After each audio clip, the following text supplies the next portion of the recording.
প্রিয় দর্শক, বিজয় দিবসের শুভেচ্ছা রইল। আজকে বাংলাদেশে একটা ভিন্ন পরিস্থিতিতে এই বিজয় দিবসটি উদযাপিত হচ্ছে। প্রথমেই বলবো, এই দিবস উপলক্ষে তথ্য ও সম্প্রচার মন্ত্রণালয় থেকে একটা পোস্টার করা হয়েছে। সেই পোস্টারের মাঝখানে শিবির কর্মী সাঈদের ছবি দেওয়া হয়েছে। আমি বুঝলাম না, যে ছেলেটার ৭১ সালে জন্মও হয়নি, তার সাথে আমাদের এই মুক্তিযুদ্ধের বিজয়, এই বিজয় দিবসের সম্পর্কটা কী। এবং শুধু এই পোস্টারটাই নয়, ৫ই আগস্টের পর থেকে দেখছি যে যেখানেই যখন যে সুযোগ পাচ্ছে আমাদের মুক্তিযুদ্ধের ইতিহাসকে বিকৃত করার একটা অপচেষ্টা লক্ষ্য করছি। এটা দিয়ে শুরু। এবং আজকে সকালে প্রধান উপদেষ্টা জাতীয় স্মৃতিসৌধে গিয়েছিলেন। রাষ্ট্রপতি ৬:৩০টায় শ্রদ্ধা জানিয়ে চলে গেছেন। ডক্টর ইউনূস গেছেন ৭:৩০টায়। তার জন্য অনেকেই অপেক্ষা করেছেন। তারপরে ৩২ নম্বরের সামনে যে মিরপুর রোড, সেখানে সকাল থেকে ছাত্রদলের সন্ত্রাসীরা পাহারা দিচ্ছিল যে কারা ৩২-এ আসে, ছাত্রলীগ, যুবলীগ বা স্বেচ্ছাসেবক লীগ, আওয়ামী লীগের কেউ মিছিল করার কোনো চেষ্টা করে কিনা। এবং আপনারা দেখেছেন ইতিমধ্যেই ভিডিও ভাইরাল হয়েছে যে স্বেচ্ছাসেবক লীগ বা অন্য অন্য অঙ্গ সংগঠনের, আওয়ামী লীগের অঙ্গ সংগঠনের নেতা কর্মীদের কিভাবে প্রহার করা হয়েছে। কিন্তু আইনশৃঙ্খলা বাহিনীর সদস্যরা কিন্তু এসে উপস্থিত হয়েছেন এবং তাদেরকে কিন্তু এই মুহূর্তে নিয়ে যাওয়া হবে। এবং এখানে কিন্তু তারা মিছিলের এই মুহূর্তে কিন্তু আরো দেখতে পাচ্ছেন যে ধানমন্ডি ৩২-এর সামনে থেকে কিন্তু আওয়ামী লীগের ২ নেতাকে কিন্তু এই মুহূর্তে আটক করা হয়েছে। দুইজনকে কিন্তু এই মুহূর্তে আমরা দেখতে পাচ্ছি যে সামনে থেকে আপনাদেরকে সরাসরি দেখানোর চেষ্টা করছি, পাশেই রাখা হয়েছে। আমরা দেখতে পাচ্ছি যে এই মুহূর্তে আপনি এখানে কেন আসছেন? আপনি আসছেন কেন? আসেন কেন ভাই? আসেন কেন ভাই? আমি হাসপাতালের দিকে যাইতেছি। এই মুহূর্তে কিন্তু তিনজনকে কিন্তু আটক করা হয়েছে। এরা কিন্তু আসলে ধানমন্ডি ৩২-এর সামনে যেই আওয়ামী লীগের মিছিল, সেই মিছিলের কিন্তু প্রস্তুতি নিচ্ছিল। আজকে ১৬ ডিসেম্বরকে কেন্দ্র করে কিন্তু প্রস্তুতি নিচ্ছে। সেই সময় কিন্তু তিনজনকে কিন্তু এখান থেকে আটক করেছে। কবি নজরুল ইনস্টিটিউটের সামনে থেকে কিন্তু তাদেরকে ধরা হয়। আমি শুনেছি যে লন্ডন থেকে নাকি নির্দেশ এসেছে যে আজকে রাস্তায় আওয়ামী লীগ, ছাত্রলীগ বা এদের কাউকেই নামতে দেওয়া হবে না, এবং যেখানে পাওয়া যাবে পিটানো হবে। এবং তার নমুনা আমরা দেখেছি। তো আজকে এই হলো বিজয় দিবসের কিছু নমুনা। তো এরকম একটা পরিস্থিতির মধ্যেও দেশে বিদেশে অসংখ্য মানুষ বাংলাদেশের বিজয় এই দিনটাকে উদযাপন করেছে। তারা বঙ্গবন্ধু শেখ মুজিবকে স্মরণ করেছে, আমাদের ৩০ লক্ষ শহীদকে স্মরণ করেছে, আমাদের মা বোন যাদের আত্মত্যাগের মধ্য দিয়ে আমরা স্বাধীনতা পেয়েছি তাদের স্মরণ করেছে, মুক্তিযোদ্ধাদের প্রতি শ্রদ্ধা জানিয়েছে। অর্থাৎ রাষ্ট্রীয়ভাবে যতই বাধা দেওয়ার চেষ্টা করা হোক, সাধারণ মানুষ কিন্তু এই দিনটি ঠিকই উদযাপন করেছে। এবারের বিজয় দিবসের আরও একটা খুব মজার ঘটনা ঘটেছে। এবার জামাত শিবির তাদের বিজয় দিবস, বুদ্ধিজীবী দিবস নিয়ে বেশ মাতামাতি দেখলাম।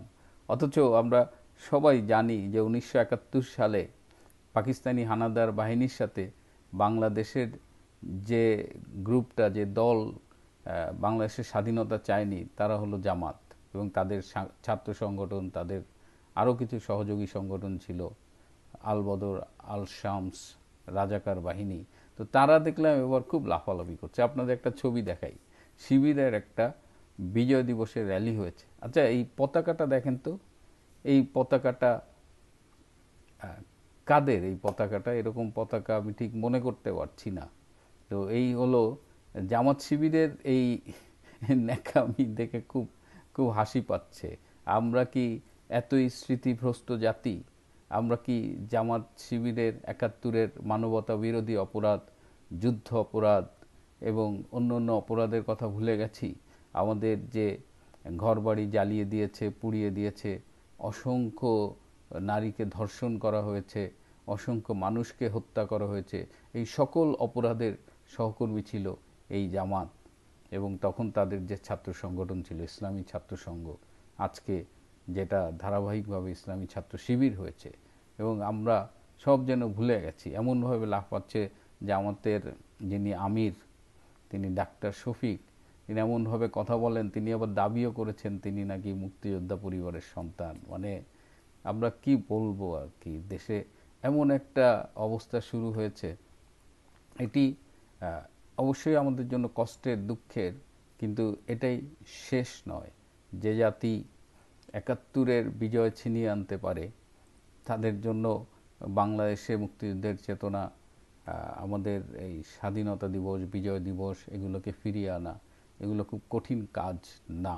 প্রিয় দর্শক, একটি দেশের স্বাধীনতা একবারই আসে। সেই দেশের ভেতরে বিভিন্ন সময়ে আন্দোলন হয়, সংগ্রাম হয়, বিভিন্ন সরকার আসে, সরকার চলে যায়, আন্দোলনের মুখে সরকার ক্ষমতা ত্যাগ করে, এগুলো খুব স্বাভাবিক ঘটনা। কিন্তু স্বাধীনতা কখনো দুইটা হয় না, তিনটা হয় না। সো এই যে বর্তমানে বাংলাদেশে নতুন বাংলাদেশ গড়বার একটা কথা শুনছি, আমরা কি ভুলে গেছি যে নতুন বাংলাদেশটা ছিল এরশাদের একটা স্লোগান? এরশাদ নতুন বাংলাদেশ গড়তে চেয়েছিল। তো এখন আবার দেখি সেই নতুন বাংলাদেশ গড়ার কথা আবার স্বাধীনতা 2.0 গড়ে তুলছে। একটা দেশে তো দ্বিতীয়বার স্বাধীনতা হয় না। যাদের এই সামান্য বোধটুকু নেই, যারা জঙ্গিবাদকে বাংলাদেশে প্রশ্রয় দিচ্ছে, প্রমোট করছে, তাদের কাছে অবশ্য আমরা এটা আশাও করি।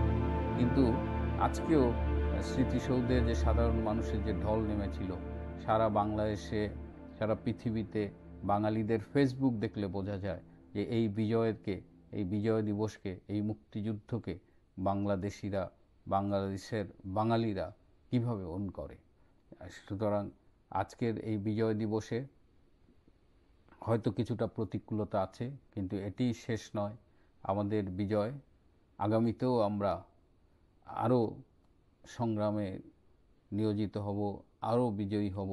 এবং সেই সাথে আমি ধন্যবাদ জানাই 1971-এ আমাদের মুক্তিযুদ্ধে বাংলাদেশের বাইরে যারা আমাদের সহযোগিতা করেছিল, বিশেষ করে আমাদের প্রতিবেশী রাষ্ট্র ভারত, তাদের যে সহায়তা, তাদের সাহায্য, আমাদের 1 কোটি শরণার্থীকে তারা স্থান দিয়েছিল, আমাদের যুদ্ধে তারা সহায়তা করেছে, এবং ডিসেম্বরে তারা মিত্র বাহিনী হিসেবে আমাদের মুক্তিবাহিনীর সাথে, আমাদের সেনাবাহিনীর সাথে একসাথে কাঁধে কাঁধ মিলিয়ে যুদ্ধ করেছে, এবং তাদেরও প্রায় 15,000 ভারতীয় সৈন্য নিহত হয়েছিল। তাদের প্রতিও কৃতজ্ঞতা জানাচ্ছি, তাদের প্রতিও শ্রদ্ধা জানাচ্ছি। এবং প্রিয় দর্শক, মুক্তিযুদ্ধের চেতনা থেকে বিচ্যুত হওয়া যাবে না। এটি আমাদের অস্তিত্বের মূল মন্ত্র। মুক্তিযুদ্ধের মধ্যেই আমাদের অস্তিত্বের শেকড় প্রথিত। এই চেতনাকে ধারণ করতে হবে, এবং এই চেতনাকে যদি আমরা ধারণ করতে পারি, তাহলে কোনো দুঃসময়ই দীর্ঘস্থায়ী হবে না। আবারও বাংলাদেশ ঘুরে দাঁড়াবে, আবারও বাংলাদেশ মুক্তিযুদ্ধের চেতনায় উদ্ভাসিত হবে। আজ এ পর্যন্তই।